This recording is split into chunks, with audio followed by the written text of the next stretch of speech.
Well, joining me now is arguably the most prolific athlete in the history of New Jersey professional sports. He spent 21 seasons with the Devils and during that time led them to 3 Stanley Cup titles.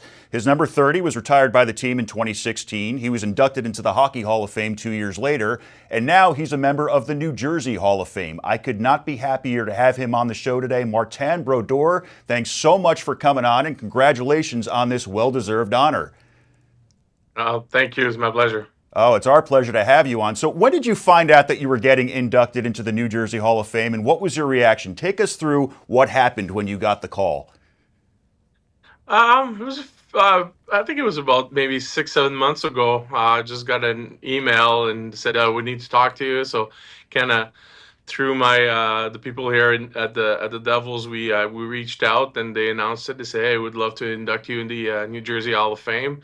I haven't really heard much about that, so I was kind of a little curious, and I started looking into it, and I was like, wow, this is pretty great honor to be part with a class of all the talented people we have here in New Jersey. Some big names in the New Jersey Hall of Fame. Now, what does the award mean to you, and how does it compare to other awards that you've gotten in the past? Well, this is so different. I know it is with hockey, but it's mixed in with all walks of life.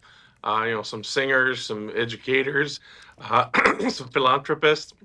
It's just kind of cool to be able to have my name around these guys. Obviously, I'm the first hockey player in the New Jersey Hall of Fame. Even though I'm not from New Jersey, I made my home in New Jersey, so I'm really proud of that. So the fact that I was able to get inducted is something special for me. Love to hear it. Now, you got drafted by the Devils in 1990. You came here from Montreal as a teenager. Did you have a lot of mixed emotions coming to America? Because on the one hand, you're coming here to play your favorite sport at the highest level. But on the other hand, you're heading to a different country as a kid, basically, which could be overwhelming. So what was going through your mind as you got ready to play hockey in New Jersey? Well, for me, it was a dream come true to get drafted in the NHL. Didn't really matter where it was. I know my agent was happy. He was in the U.S. That's about it. I wasn't really sure. You know how you get all these towns that they all, it's like the New York Rangers or Philadelphia Flyers. I'm like, New Jersey's a pretty big state. Wasn't really sure where the team was at. But when I first came into New Jersey, I always remember the first flight, and I'm looking to my left, and I see the skyline of New York, and I'm landing in New Jersey. I'm like, wow, this is going to be a fun spot. So it didn't lie because I had a great time. Built something special here with the team, and we're able to be successful. Now, I know a lot has changed since your playing days. The Devils used to play at the Meadowlands. Now they play in Newark. I remember going to those games at Brendan Byrne Arena as a kid. Seems like a lifetime ago. But what are some of your fondest memories as a New Jersey Devil during that time? Well, obviously winning our first Stanley Cup right at Brendan Byrne Arena. It's funny how when I got inducted, I was probably like 500 feet from that rink, the mall of the American Dream Mall. So that was kind of pretty cool to have it right there. But obviously, I think something that was unusual is like when we won our cups, having a Stanley Cup parade in a parking lot. That was kind of pretty unusual at the time in the NHL, and a lot of people were talking about it. But it was great to see all our fans there, us being on stage in front of thousands and thousands of people. It was pretty cool. Now, New Jersey obviously adores you as a player and as a person. What are some of your favorite things about New Jersey? Well, for me, I'm a big golfer, so it's kind of hard to beat golf in New Jersey. So everywhere I go, like you go play some of the highest quality golf in the area is great. I've made a lot of friends through that sport also. But everything about it, I think how easy it is to commute. If you want to go to Europe, you want to go back home to Canada, a lot of different things that like. I'm not a shore guy. I'll admit I'm not. I don't go down the shore that often, but when I do, I enjoy it.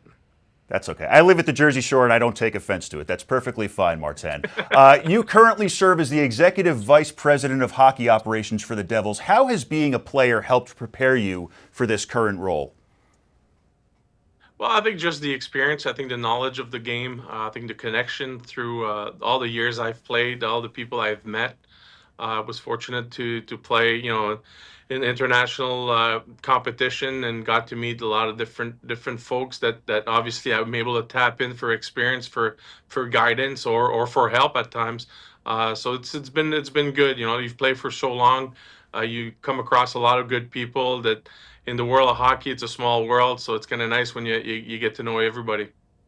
Any thoughts on the Devils so far this season, and specifically the performances of the veteran goalies Jake Allen and Jacob Markstrom? Yeah, I think it's been a good start of the season for everybody. Obviously a lot of injuries again early on. Hopefully we'll shake that off and then stay healthy for the rest of the season when guys will come back. But I think we've survived. I think we've took great steps in grinding out points. A lot of time, a lot of games in overtime in a shootout. We have such a skilled hockey team up front that gives us a chance to win every single night. And having the two veteran guys to stabilize a little bit some of the lack of defense we have with some of the younger guys in Luke Hughes and Simon Nemec that are learning to play at the NHL level, playing some big minutes at times. It's kind of nice for them to have two guys that feel good about themselves back there. And Martin, I'll ask you one final question. You've made such a mark on New Jersey over the last 35 or so years with so many accomplishments under your belt. Is there anything else you're looking to add to that already very lengthy resume?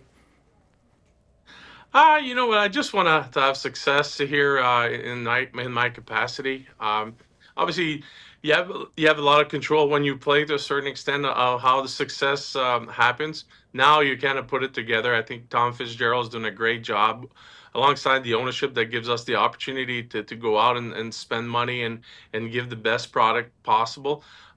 Just to see the faces of I remember when I played, especially the last Stanley Cup, we had older guys that never won Stanley Cups, and just be able to share it with them was a really fun experience. And I can't wait to share it one more time with all these young guys that are chasing their dreams, and hopefully their dreams will come true here in New Jersey.